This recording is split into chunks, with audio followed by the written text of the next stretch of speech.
بسم اللہ الرحمن الرحیم۔ اے پروردگار، ہم سب پر اپنی خیر کے دروازے کھول دے، ہر پریشانی مشکلات دور فرما دے، آمین۔ السلام علیکم ورحمۃ اللہ وبرکاتہ۔ اللہ تعالیٰ کی مصلحت۔ صبر کر لو یہ سوچ کر کہ جو ہو رہا ہے اس میں اللہ تعالیٰ کی مصلحت اور تمہاری بہتری ہے۔ بیٹیوں کا حق۔ بیٹی پسند کی شادی کا کہے تو اسے بے حیا اور برا مت کہو۔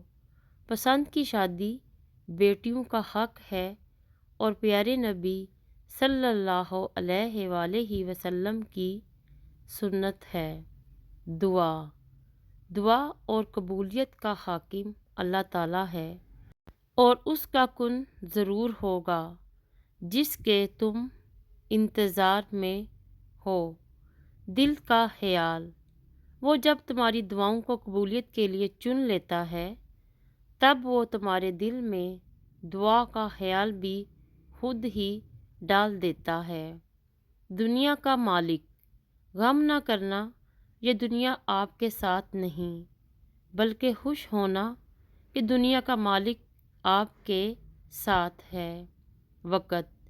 اللہ پاک فرماتا ہے تم میرے لیے وقت نکالو، میں تمہاری زندگی سے برا وقت نکال دوں گا۔ اللہ تعالیٰ وسیلے بنا دے گا۔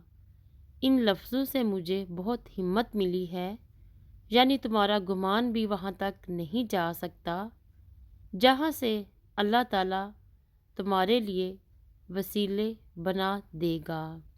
خاموش دعائیں۔ آنسو وہ خاموش دعائیں ہیں جو صرف اللہ تعالیٰ ہی سنتا ہے۔ گرتے آنسو اور ٹوٹے ہوئے دل کی قدر اللہ تعالیٰ سے بہتر کوئی نہیں جانتا۔ ذہنی سکون۔ اے اللہ تعالیٰ، مجھے آنے والے بہترین دن عطا فرما اور میرے نصیب میں ایسا لکھ دے جس سے میرا دل خوش ہو، مجھے ذہنی سکون عطا کر اور میرے معاملات کو آسان کر دے، آمین ثم آمین۔ تہجد۔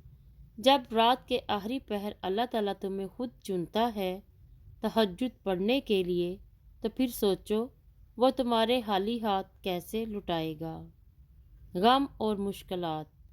غم اور مشکلات صرف اللہ تعالیٰ کو بتایا کرو، اس یقین کے ساتھ کہ وہ تمہیں جواب بھی دے گا اور تمہاری تکلیف بھی دور کر دے گا۔